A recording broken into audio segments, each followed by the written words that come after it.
Tugas 1.4, A9, Aksi Nyata Modul 1.4, Budaya Positif, oleh M. Guntur Sugiharto, ST, CGP Angkatan 5, SMK Negeri Temayang. Latar belakang, di zaman sekarang ini, fenomena krisis karakter sangat mengkhawatirkan. Hal tersebut banyak anak-anak mengikuti budaya yang tren di luar, tanpa mereka kaji apakah itu sesuai dengan budaya kita. Budaya positif di sekolah merupakan nilai-nilai, keyakinan dan asumsi dasar yang tumbuh dan berkembang sesuai dengan nilai-nilai yang dianut dan diyakini di sekolah. Sekolah sebagai institusi pembentukan karakter pada anak menjadi peluang bagi sekolah, terutama guru dalam membangun budaya positif di sekolah. Tujuan: menumbuhkan budaya positif, dengan kesepakatan kelas yang sudah dibuat. Menumbuhkan nilai-nilai profil pelajar Pancasila pada diri peserta didik, dalam kegiatan proses pembelajaran. Tolak ukur, siswa mampu membuat keyakinan kelas sesuai nilai-nilai profil pelajar Pancasila, siswa mampu menjalankan kesepakatan kelas yang telah dibuat. Linimasi tindakan, memberikan sosialisasi kepada warga sekolah terkait disiplin positif, keyakinan kelas dan profil pelajar Pancasila. Menjelaskan pengertian dan manfaat keyakinan kelas, guru berkolaborasi dengan siswa untuk membuat keyakinan kelas. Menumbuhkan dan menanamkan pembiasaan nilai-nilai profil pelajar Pancasila. Menumbuhkan kebiasaan-kebiasaan dalam aksi nyata menjadi pembiasaan positif di kelas, maupun di sekolah. Dukungan yang dibutuhkan. 1. Orang tua untuk melakukan budaya positif di rumah. 2. Warga sekolah sebagai role model atau teladan bagi siswa, dalam menumbuhkan budaya positif di lingkungan sekolah. 3. Sarana dan prasarana untuk menumbuhkan budaya positif di lingkungan sekolah. Dokumentasi dalam aksi nyata. 1. Melakukan sosialisasi dengan kepala sekolah, guru dan staf di sekolah. 2. Di kelas memberikan penjelasan lagi tentang keyakinan kelas. 3. Bersama-sama membuat keyakinan kelas. Hasil keyakinan kelas yang sudah dibuat. 1. Datang dan pulang sekolah tepat waktu. 2. Berdoa sebelum dan sesudah belajar. 3. Bersikap sopan dan hormat kepada semua orang. 4. Minta izin. 5. Menjaga kebersihan. 6. Mendengarkan guru dengan benar. 7. Berpakaian rapi.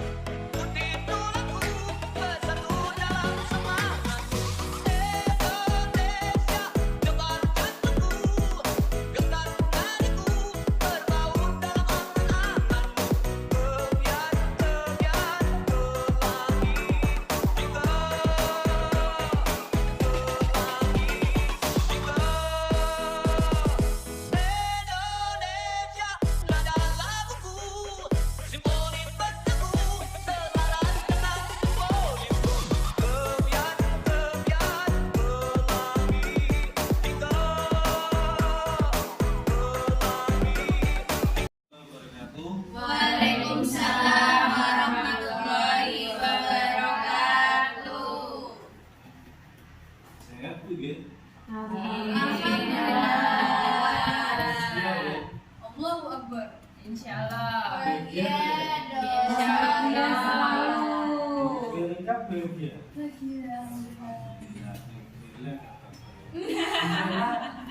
Sehat ya?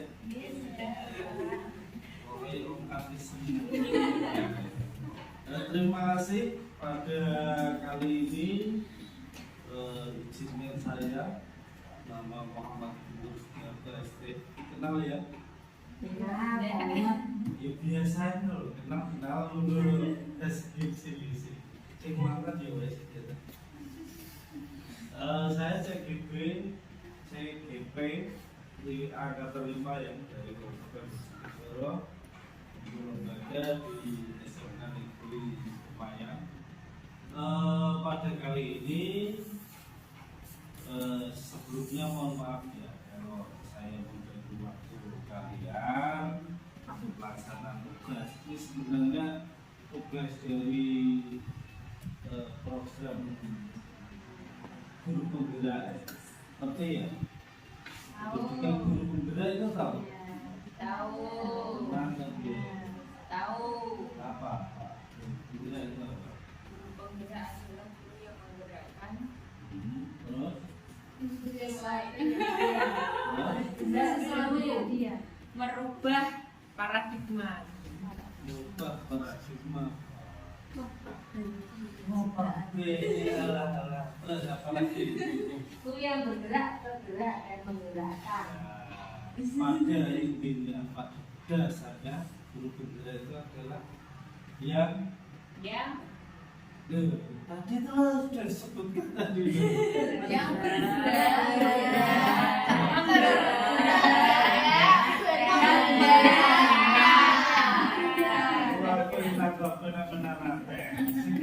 aslinya tergerak di sini atau bergerak sih? tergerak. Bergerak, menggerakkan.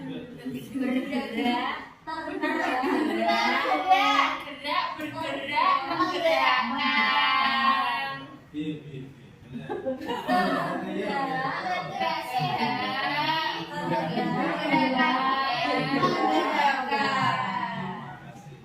Itu Bu Esti kasih hadiah.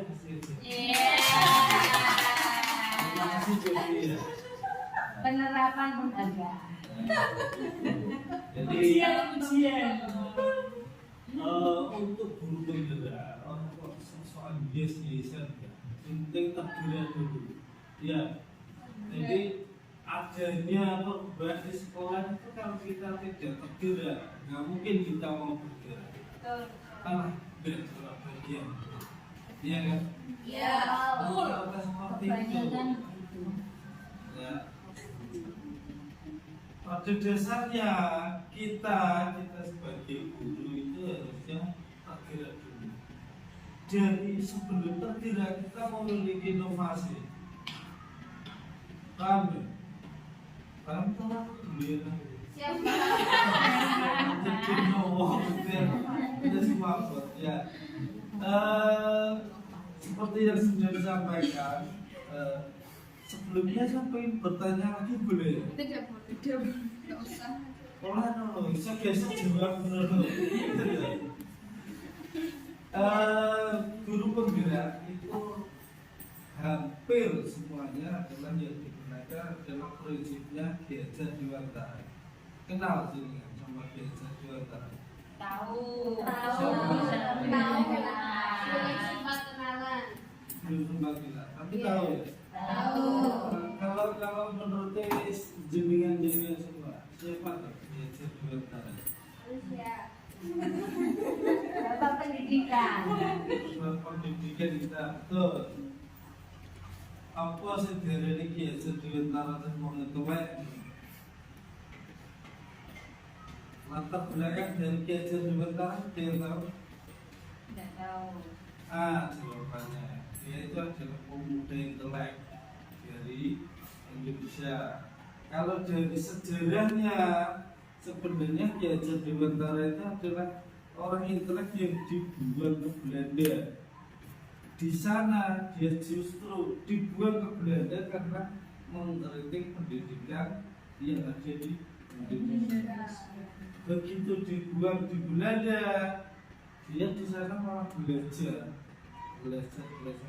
semakin menguasai, mengkritiki negara Belanda. Akhirnya dibuang di Indonesia lagi, dijadikan menteri pendidikan. Dari situ paham ya? Merasa sejarah paham gak apa? Minimal ini membuka wacana baru. Ya, gua nih sabar ya. Sampai sekarang kalau mau santai. Ya.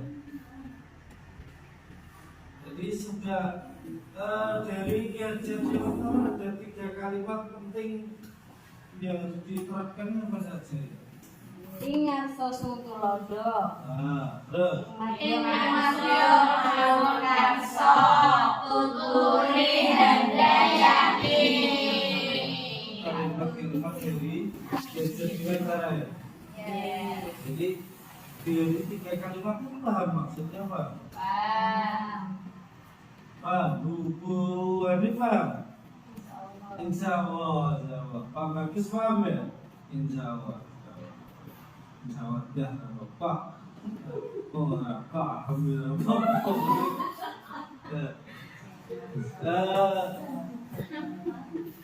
terkesan dari kalimat kejawennya itu.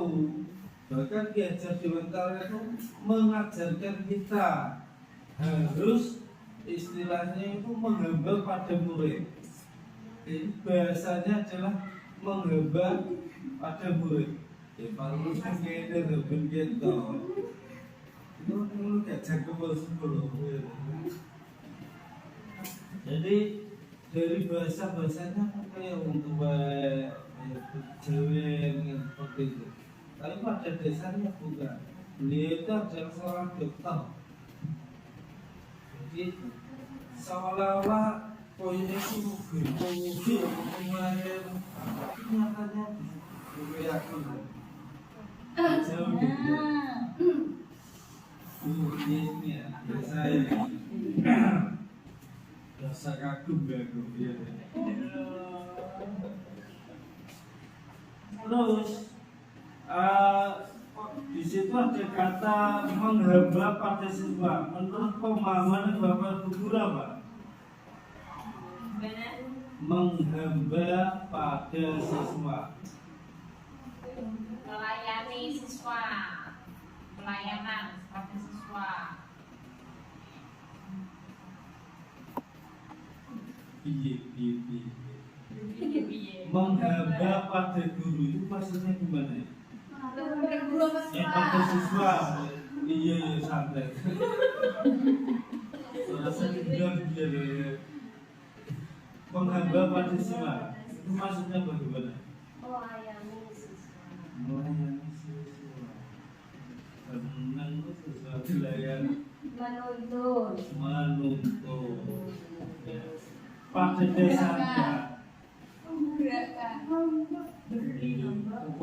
Kusik menggerakkan yang tidak mau bergerak. Pada dasarnya gini, semua siswa itu sudah punya bakat. Ada bakat kodrat, ada bakat alam. Ya, siswa sebelum kalau kita ya kebetulan kita di SMK, jadi enggak bocah mulai bisa berpikir, aku milih AK, aku milih TKR, saya ganti-ganti, ya, aku milih RL, misalnya UT, dan misalnya kan itu betul-betul karakter siswa, gitu. Kalau bukan TKC ya kecewa, misalkan seperti itu kalau siswanya sudah dewasa. Tapi kalau SD kita disuruh mempelajari karakter siswa, apa gak ngelan ya. Tapi di situ pada dasarnya sejak masuk SD itu sudah ada bakatnya, cuma masih berupa garis hitam. Nah, tugas kita itu adalah menebani garis hitam pada diri masing-masing manusia tersebut. Sampai sini paham? Paham ya? Tapi lagi 10 menit. Jadi ada kodrat alam, ada kodrat apa sih? Paling Zaman. Nah,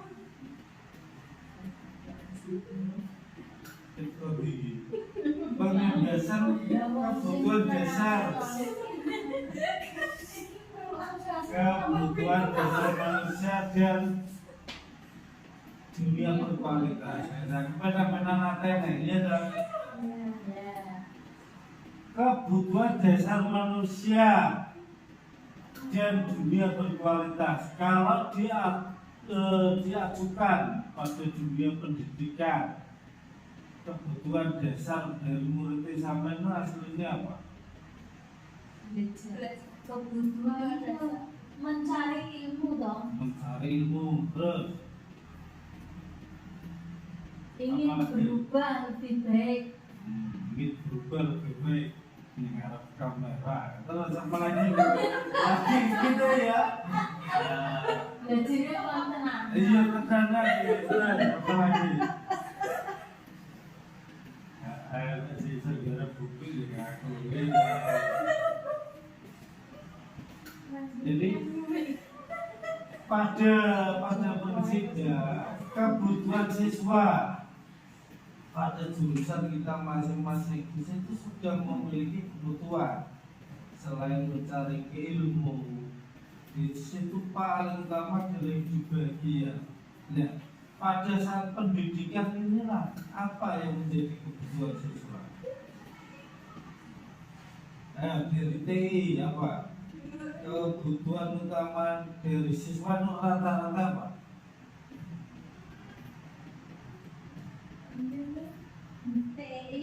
Alat praktek misal, ya. Alat praktek. Terus apa lagi? Cek kantin, kan? Ya. Terus kalau AK, kebutuhan dasarnya dari siswa rata-rata itu apa? Kalkulator, alat praktek, maksudnya ya. Terus Yang tidak tahu menjadi tahu. waktu itu memang dia besar mencari ilmu, besar dia. Terus Keterampilan, mengasah keterampilan. yang paling utama adalah kenyamanan. Jadi sudah kita lebih kelas masing-masing gak nyaman. Gak mungkin siswa itu punya kebutuhan lain. Iya tak? Iya. Diulang gak pengen aku killer motor melipir terus ngerti nih tuh guru ini udah bingung bersekolah lain hampir di pabrik. Nah itu Episode dari mana melipir kabur. Jadi pada dasarnya dunia pendidikan itu yang dibutuhkan siswa adalah kenyamanan. Nah, berkaitan dengan kenyamanan ini tadi, seperti yang disampaikan Bu Anam tadi, di situ ada hukuman dan kesepakatan kelas. Ya, ada hukuman, ada konsekuensi. Nah, sekarang yang ingin saya tanyakan, sebenarnya jenengan punya cita-cita apa terhadap sekolahnya? Enggak guru ya nih, ini nanti guru. Pengennya sekolah itu bagaimana? Yang terbaik. Ayo Buyanti. Ya, terarah.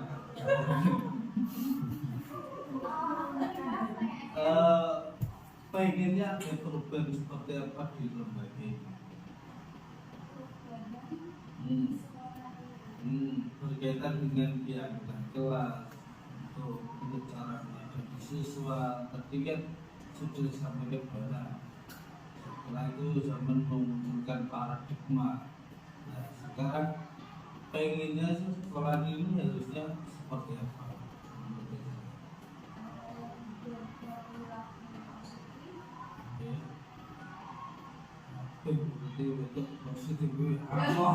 Maksudnya positif jalan bertinggal, melupakan tindakan.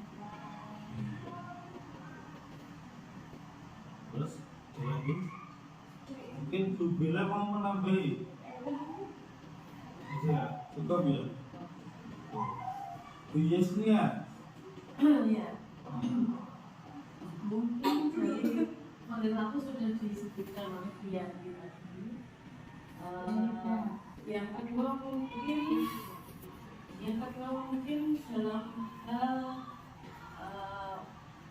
informasi yang didapatkan oleh siswa tersebut. Jadi informasi yang update dan ini melalui perkembangan kurikulum juga sampai kepada siswa dengan baik, karena kita kan ingin sekolah kita ini maju dalam hal yang positif, progresnya naik. Nah, maka dari itu penyampaian dari guru ke siswa juga harus lebih baik, harus lebih mengacu pada kebutuhan anak. Sudah. Ya, dikasih dulu nama. Terima kasih untuk rekan-rekan sejawat saya. Ya.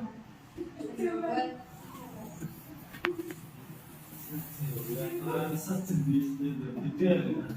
Rekan sejawat itu teman-teman ini loh. Angel lah, dan angel. Jadi hal yang aneh biasanya kayak sementara memang gitu ya, rekan-rekan sejawat. Kayak kita disuruh menambah murid. Nah, seperti lagi kalau ada hukuman yang konsekuensi adanya peraturan dengan perjanjian kelas atau kesempatan kelas itu sepintas kayak hanya perbedaan bahasa gitu ya. Tapi pada dasarnya beda. Bedanya itu yang mendasar adalah kita menggunakan perasaan atau tidak. Jadi kita kode dalam dia peraturan, dalam dia kesepakatan kelas. Cuma arahnya yang beda. Yang satu masih menggunakan perasaan, kalau yang satunya beda. Gak mau tahu. Pokoknya kere terlambat datang sekolah melompat pagar mencolok teh sampai ke 10 sampai mengerti tembok. Itu dari peraturan sekolah. Tapi kalau nanti beda lagi kalau yang namanya kesempatan kelas. Jadi hukuman atau konsekuensi tadi sudah disepakati, sehingga kita masih menggunakan perasaan daripada siswa tadi. Paham ya? Paham. Ada yang ditanya kak? Oh enggak, terima kasih. Ada yang ditanya? Enggak. Tidak. Paham ya? Itu kurang satu itu makan itu kan juga rebutan. Untuk apa? Rebutan hidup. Untuk makan. Oh iya. Senang kalau nggak makan ya nggak bisa bertahan hidup. Oh iya. Masa? Bebas tok kemana ya? Bisa saya jelaskan? Makan, minum, healing termasuk dari bagian dari kasih sayang. Jadi ya. Kasih sayang. Iya. Dan tak ubah semam mereka bentuk kasih sayang. Gak mungkin. Iya.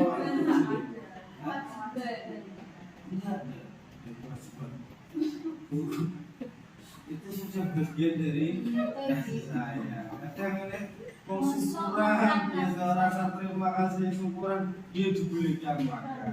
Bahkan kuping buat tumpang. Yang kira makan dari nanti sate aja Besok lah. akhirnya makan. Senang akhirnya. Ya, berarti kesenangannya.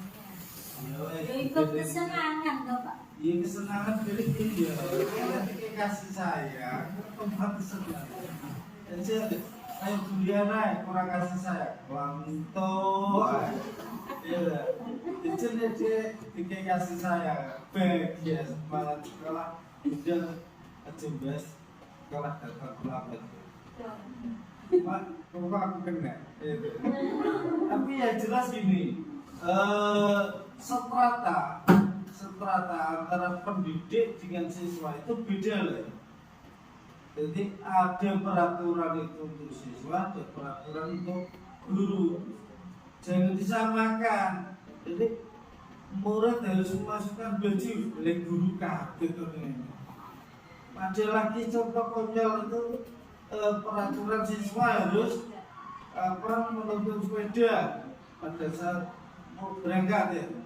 Lihat gurunya malah nuntut, itu konyol. Kenapa? Itu peraturan untuk siswa. Ya, apakah ada peraturan guru seperti itu? Ya ada. Nah kalau tidak ada berarti guru itu bebas masuk sekolah dengan sepeda itu kerja. Bukan itu beda strata nanti. Ini diatur ngono kabeh antara wong duwe sawah karo sing burane sawah padha blepote.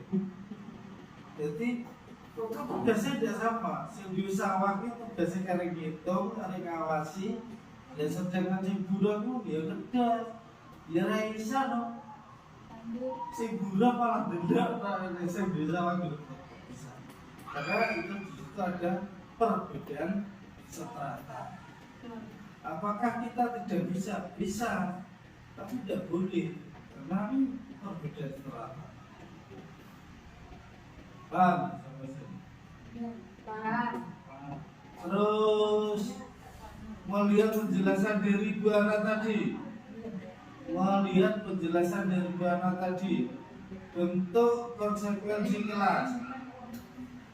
Kalau yang dilakukan dicontohkan tadi menghukum siswa dengan hormat, itu pada dasarnya jenengan pengen menjadi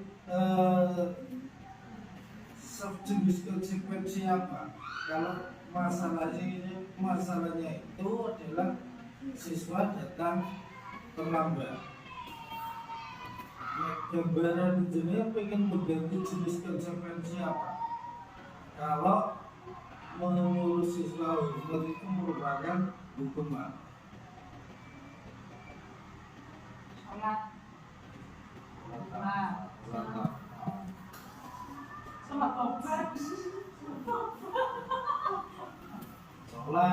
Sholat ya wes tak terima. Tapi kok kosek kuwi. Laren guru pamati. Apa? Di lembaga kita kan ada tim kedisiplinan. Begitu saya melihat dari setelah mengikuti CGP ini ya, saya melihat di situ ada peraturannya jelas. Datang 15 menit membersihkan masjid, seperti itu jelas. Ya, semuanya itu masih berbentuk hukuman. Ya, kita diperintahkan untuk merubah paradigma itu, kebiasaan itu menjadi suatu konsekuensi. Yang saya laksanakan kemarin kegiatannya sama persis, gak apa-apa, cuma membuat konsekuensi di kelas. Kalau langsung kita yang untuk dari guru untuk itu masih berupa peraturan. Jadi sebelum memberikan aturan itu kita sosialisasi dulu. Kalau di buku ini seperti apa? Nanti anak-anak kan bereaksi. Jelas, ya tidak. Sebelum peraturan itu tulis upacara dikasih tahu, otomatis anak-anak kan berangkat dulu. Mau pak, paling orang kan. Apalagi anak TKR. Kalau TKR dia protes saru, curut. Saat TKR itu keliling kok sepatunan curun. Itu pernyataan siswa. Sehingga saya tanya, saya kaji, yang membuat dia masuk kriteria curun itu apa? Nah itu saya kaji, tapi sama tidak tadi rahasia. Ya, tidak bisa di semua. Harus diterangkan toh. Boleh aku bukti sama ini kepo. Ya, aku sebenarnya sampai itu, nanti bisa lewat Japri ya. Modus ini. Mas modus ini. Terus kembali pertanyaan tadi. Konsekuensi apa yang akan dengan sampaikan ke siswa kalian agar itu tidak terkesan sebagai hukuman? Sholat, ya kan dengan membuat keyakinan keras tadi ya. Misalkan siswa terlambat, hukumannya seperti ini. Ya kan selama ini hukumannya seperti ini. Jadi sekarang kita minta konsekuensi dengan siswa tadi. Misalkan anak-anak mintanya hukuman fisik, ya kita kasih tidak apa-apa kalau itu hasil dari kesepakatan. Tetapi kita sebagai guru kita hindarkan untuk hukuman fisik tadi. Paham? Terus itu mau sama nus apa usul apa? Kasus sama, siswa terlambat. Bentuk konsekuensi apa yang bikin sampean suka? Cita-cita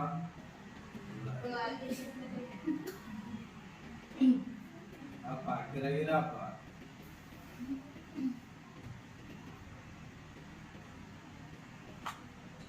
Kemudian cipta lagi, mulai lagi. Selain sholat. mengumpulkan beberapa kosakata yang berhubungan dengan jurusannya masing-masing. Kata kata ya, bahasa Inggris ya. Ya, ya. Bisa itu. Tapi kalau itu terlambatnya terus dari di kelas. Nah kalau masih di depan, misalkan dengan Tentunya kan disiplin, beda-beda ya. Iya. Dan nanganin. Misalkan di depan sana tim disiplin kerjaku orangku. Misalkan Pak Lulus, dan Pak Lulus itu lari-lari pantas, dia turun penjas. Dan terus yang lainnya, apa kita akan cuek? Monggo Pak Joko.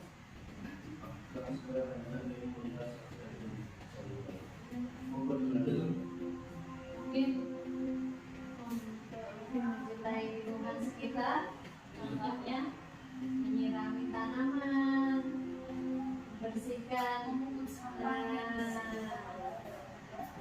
Kesepakatannya benar-benar adil dan terlambat 15 menit.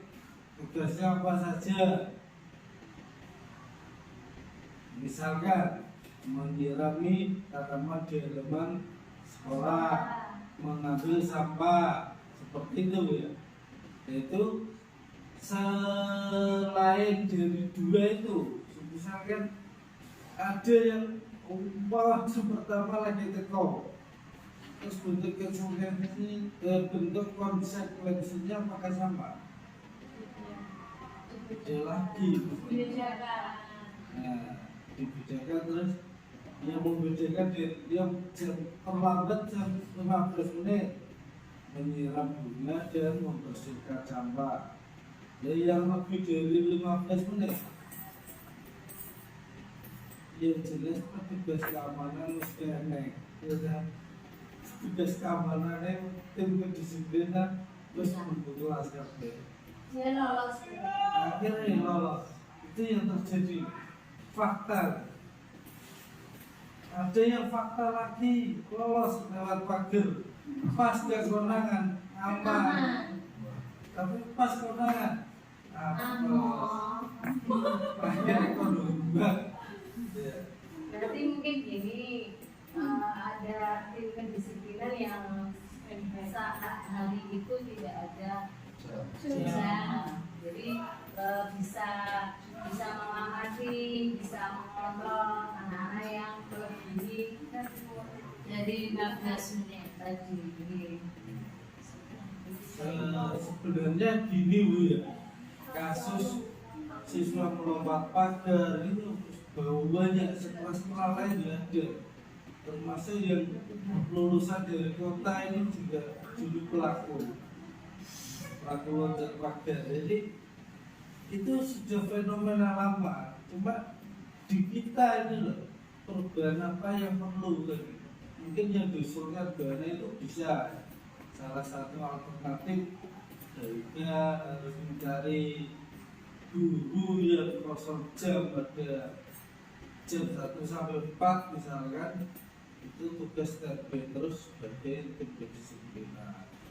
Akan tetapi loh ya, kalau di sini itu yang tercatat itu sedikit banget pelanggaran juga, sehingga yang dilakukan di lembaga ini adalah wali kelas ditugaskan memiliki buku sejenis sanksi gitu, atau buku apa yang kedisiplinan Ini kan ada ya pelanggaran di tiap kelas itu ada.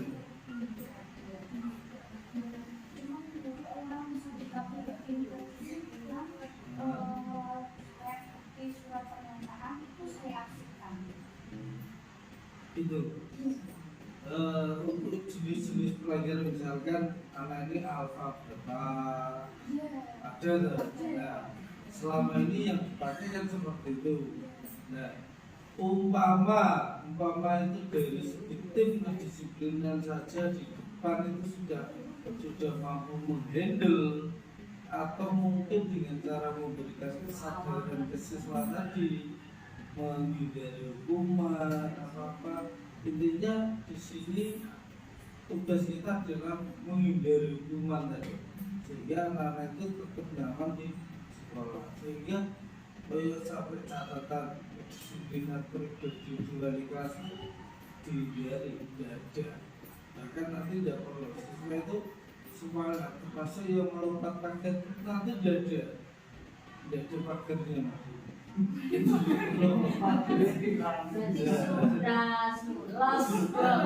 Lost akhirnya seperti di daratnya kelas TK itu pagar kok nggak ada.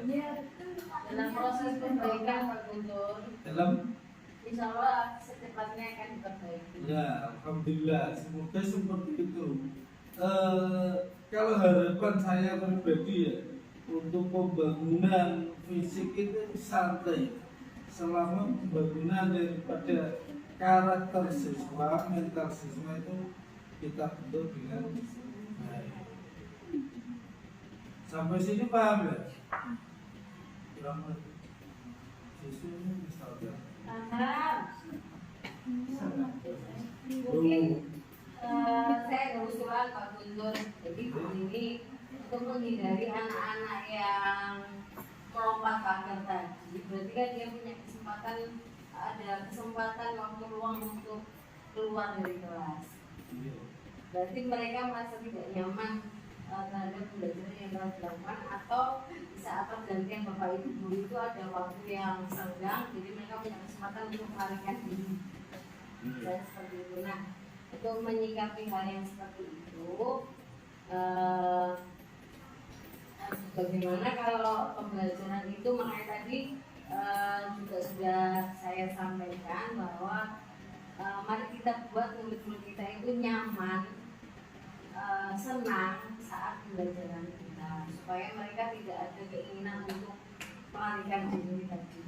Kemudian yang kedua, mereka dibuat sibuk Pak. Jadi jangan sampai dibuat nganggur. Kalau mereka sudah sibuk, misalnya kita pembelajarannya ada proyek atau ada membuat produk apa, mereka dibuat sibuk untuk mengerjakan itu, supaya tidak ada pikiran lain untuk melarikan diri tersebut. Jadi seperti itu Pak. Iya, terima kasih Bu Ana. Pas di desanya tadi, ya, ada perubahan paradigma di sekolah kita. Terus kok gak sairen-irenan, seperti jurusan ini yang nyaman, sekolah yang nyaman, kok siswa orang sekarang gitu. Otomatis nanti kan sekolahnya akan menjadi favorit. Ya ini nanti si kosong si koi ngerasa di kono-kono. Akhirnya saya sekolah kosong kabeh. Ya, muridnya ini sudah berberan. Ya, berberan itu pecah telur, ngajak deh jadi cap itu. Akhirnya salah pengabat. Berberan itu gawat, saya belok berkali. Kenapa? Maksudnya imamnya TKR, imamnya kesatu bisa kan? Gitu. Jadi karena apa? Satu tidak nyaman. Nah, rata-rata ya dunia ya dua alasan. Alatnya gak lengkap kok, alatnya kejangkep kok, atau mungkin alatnya gak Pak. Itu saya anggap kalau pandangan saya, tapi kan jarang. Sekarang dari kurikulum baru saja tadi saya cross check. Kalau kebutuhan alat praktek dengan jadwalnya itu apakah berbenturan? Ternyata dicari-cari memang ada. Cuma bagaimana mengakali kita siswa itu tetap bisa kebagian dengan materi yang sama, kelas berbeda. Akhirnya disilang. Yang hari ini untuk teori, yang satunya hari ini praktek. Yang dengan materi yang sama, jamnya tidak berbeda. Yang terjadi sampai saat ini, jamnya double, bengkel kafe, akhirnya apa? Kantinnya, sarapan pak, sarapan sampai lah. Itu karena apa? Siswanya gak nyaman. Seumpama itu siswa nyaman, sehingga dia ada obsesi untuk pengen bisa atau untuk menjadi lebih bisa, mesti kerasan ngajari lagu tidak pulau bernepok. Yang penting karena mesin gak muni dibuka dan jadi menjadi muni, otomatis siswa itu akan terangsang dan saraf terstimulus. Iya, ya Bu Jessica ya. Terstimulus ya. Sehingga anak itu semakin penasaran, ya. Penasaran sehingga dia akan betah di bengkel atau lab tadi. Dan gurunya rasanya gak enak kalau praktek ya, terus sampai pirang-pirang tahun ini ngulang apa kan. Jadi enak no, elek apa dihitung enak. Karena pandangan kita harus berpikir bahwa daripada gak belas gitu. Karena sekolah ini biar dia tetap yang namanya alat itu ada. Apa menanya kalkulator,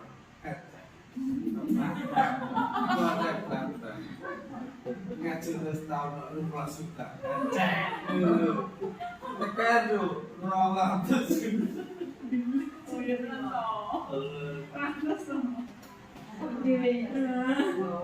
KL, ratus. Iya, sesuai ketemu. Sesuai budget juga ya.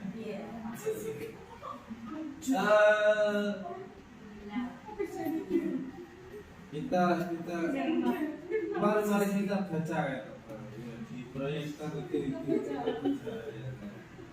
Refleksi peran kamu seperti apakah yang ya?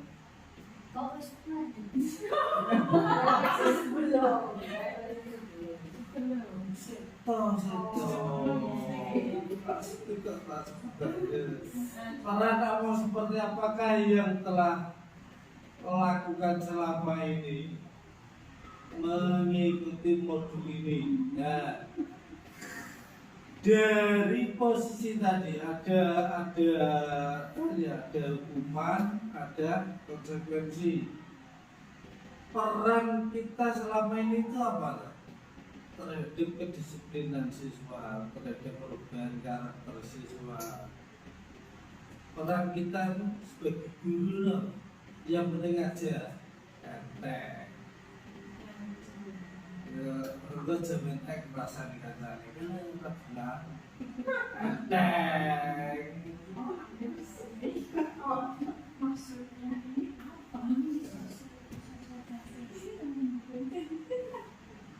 apa peran secara sosial ya, secara perubahan paradigma tadi, perannya sampean itu sebagai apa? Apa yang sudah jenengan lakukan? Penegak konsekuensi itu terhadap diri sendiri, terhadap murid, terhadap teman sejauh. Yoyo itu kan menyadarkan. Iya. Nah, sama-sama toh. Jadi, untuk kebaikan bersama. Jadi tiga aspek tadi ya. Tiga sasaran. Nih Bu Yanti apa? Yanti perannya ya sudah dilaksanakan apa? Bianti.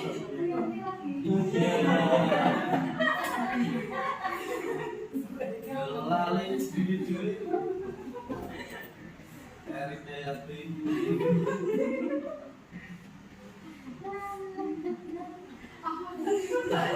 Teman bimbingan terhadap perubahan ini. Misalnya cara menghadapi siswa, apalagi ini mulai kelas 3 ya. Sudah tahu siswanya ya, karakternya sudah tahu ya. Ini baru dari Sudah lebih karena kan kelas 10, 11 kan tidak pernah menghadapi anak-anak muda gitu ya. Ya, terus sekarang jenengan mau berubah bagaimana? Setelah dari kelas 11 menuju kelas 12 ini bagaimana cara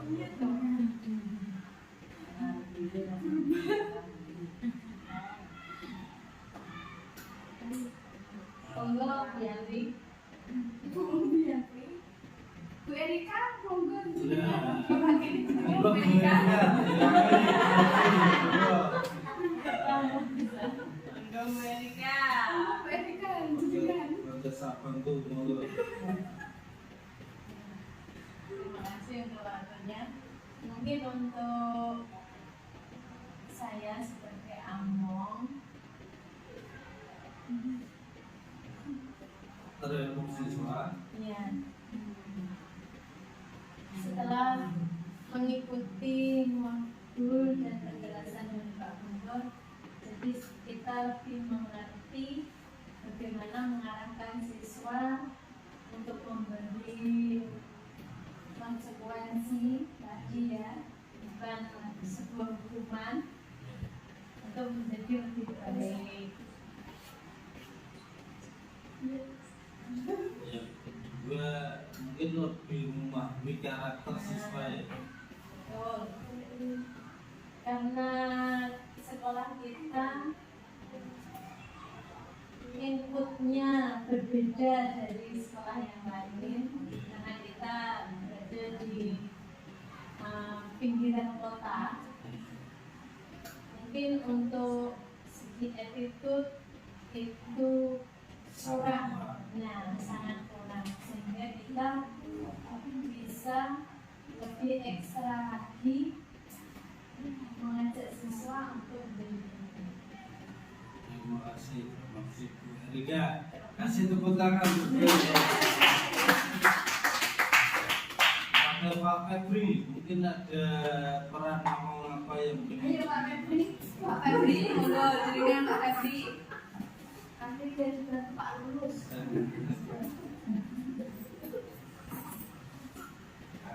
Jadi untuk bagian anak agar ini biar selalu disiplin ya, terutama itu disiplin. Jika sudah disiplin pasti dalam segala hal juga akan selalu mengikuti. Nah, kita sebagai Among juga harus hukuman itu mungkin tidak berupa fisik, tapi mungkin ya sedikit berupa teguran atau sering diingatkan. Satu kali diingatkan, dua kali diingatkan. Acara ini ada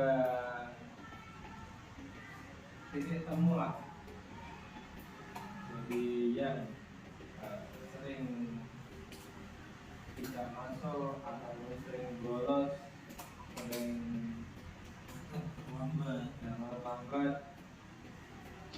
Kalau kita yang pertama ya harus sering diingatkan lagi, sering diingatkan. Setelah diingatkan, ternyata area ini tidak sembuh.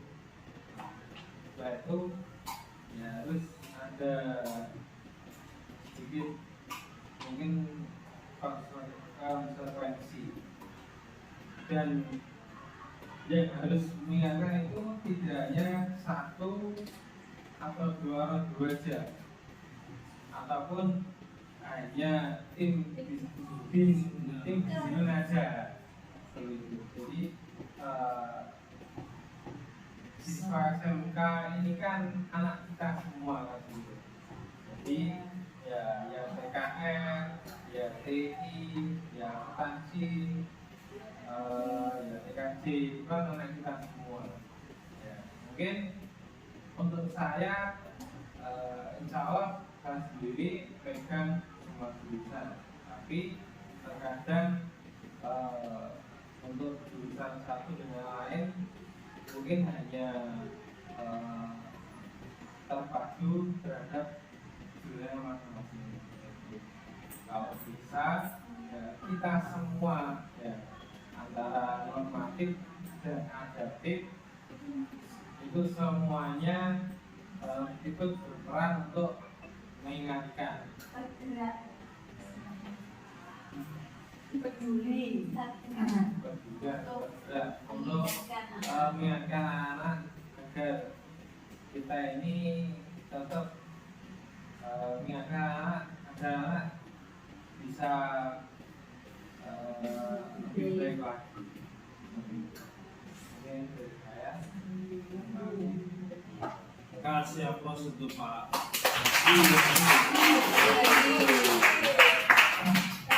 Bagaimana Pak Lulus? Kalau Pak Lulus menambahkan monggo. Menambahkan. Pak Lulus dibuka ke maskernya. Cie. Monggo Pak Lulus. Saya menambahkan sedikit bahwa kita sebagai guru itu harus kompak untuk kedisiplinan anak. Satu, memberi arahan, semuanya juga harus memberi arahan. Ya. Kasih tepuk tangan.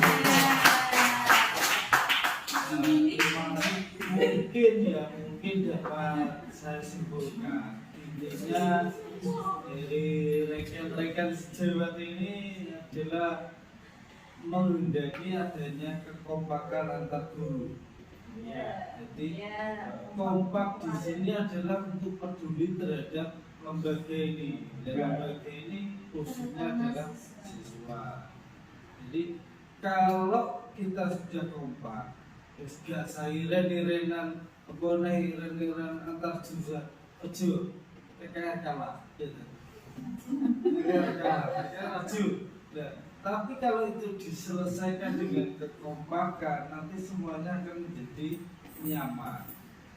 Biasa menilai bahwa TKR itu enak-enak, iya nakal banget. Terus apa piye? Kan gitu.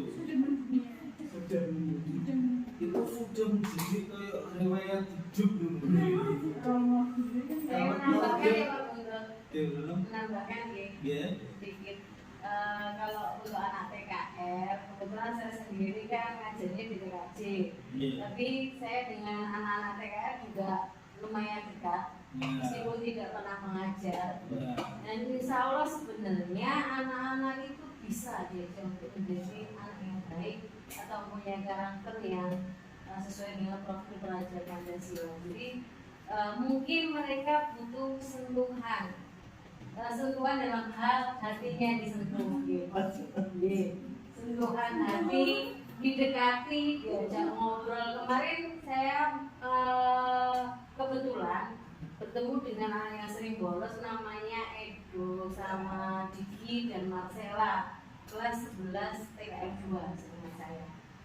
Saya ajak ngobrol di depan ruang guru itu, saya ajak ngobrol. Ya seperti temannya, saya tanya kenapa dan begini. Alhamdulillah setelah itu juga mereka saya menyadarkan saja bahwa kebutuhan kalian sebagai murid itu adalah belajar. Cukupi dulu kebutuhan itu. Setelah itu memang mereka tidak masuk itu karena kerja Pak. Jadi karena kerja, saya sampaikan bahwa boleh bekerja, dan itu sangat bagus lagi. Saya mengapresiasi itu, tapi tolonglah cari waktu setelah sekolah atau di hari lain setelah selain tidak sekolah, yaitu Sabtu dan Minggu. Saya sarankan seperti itu Pak Bunda. Jadi biar mereka tetap sekolah dulu nanti sampai bisa meraih cita-cita, sampai juga bekerja seperti itu kan. Jadi sebenarnya bisa kok, mereka diajak ngomong itu bisa, tapi dengan penuh kelembutan memang. Kalau dikasari semakin mendol, istilahnya tidak digubris seperti itu yang saya lakukan ke anak TKR maupun TKJ khususnya. Tapi kalau saya di sini, saya tidak memilih-milih siapapun. Yang ada di SMK Temen itu semua adalah murid-murid saya. Kalau mereka memang kurang baik, saya ingatkan. Kalau sudah baik, saya suruh menularkan ke Kasih tepuk tangan untuk terima kasih Bu Kui atas waktunya ya, dan juga penjabarannya. Memang betul ya apa yang disampaikan Bu Kui tadi. Intinya tadi kita itu juwe gitu, juwe. Jadi juwe ini enek lambe ngomong bahasa Arab ya, ngomong ke sopo biasa, diajak teman. Jadi terusannya bocah gak lambe gak dimasukkan, anak tidak bajunya jangan. Nah itu loh, anak sekarang cukup HP budonanya itu loh Semayu. Itu bukan karena tahu ibunya yang akan ya cuma ini aja. Terus dikiranya ini sudah mereka. Ya, itu sudah membuat jelas sebenarnya. Padahal kita tidak ada apa-apa. Ya, cuma kita bersikap sok juga tadi. Akhirnya mengirim saja ke kedua kita coba. Bal-balannya biar kalau seperti yang dilakukan Bu P tadi, saya minta untuk teman-teman semuanya sebisa mungkin seperti itu ya. Jadi tidak ada perbedaan antara anak itu elektro, TKR, TKJ, tidak ada perbedaan. Jadi kalau memang ada yang kurang sesuai ya bisa istilahnya gitu ya, diingatkan, ditanya lebih halus, istilahnya apa yang menjadi permasalahan bisa diselesaikan, dikomunikasikan dengan baik tadi. Mungkin dari teman-teman yang lain cukup untuk sosialisasi kali ini. Cukup ya.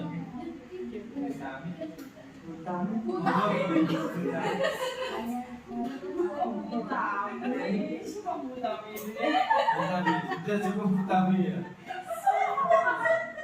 Terima kasih. Saya ucapkan mohon maaf yang sebesar-besarnya.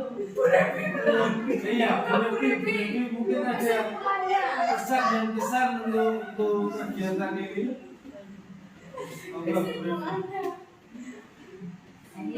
Kesimpulannya ya. Pada kegiatan ini kita sadar bagaimana apakah istilahnya bisa membuka paradigma baru, pola pikir baru untuk berada hidup di lembaga ini. Oke, kalau dari saya untuk kedepannya kita sebagai AMOL kita bersama-sama untuk berikan kreativitas bagi seorang pendidik agar anak-anak kita menjadi lebih baik lagi sesuai dengan profil pelajar yang Terima kasih.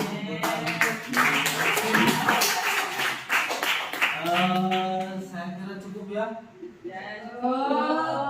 Terima kasih untuk waktunya Pak Lulus, Pak Febri, terima kasih ya. Dan saya pribadi mohon maaf yang sebesar-besarnya apabila pada kesempatan kali ini saya minta waktu Pak Jenderal Sedoyo ya, mungkin yang satu ini pengen di kelas kembali ke kelas lagi silakan, atau mungkin mau pulang juga silakan, atau menunggu absen juga silakan. Terima kasih. Demikian dari saya. Assalamualaikum warahmatullahi wabarakatuh. Waalaikumsalam warahmatullahi wabarakatuh.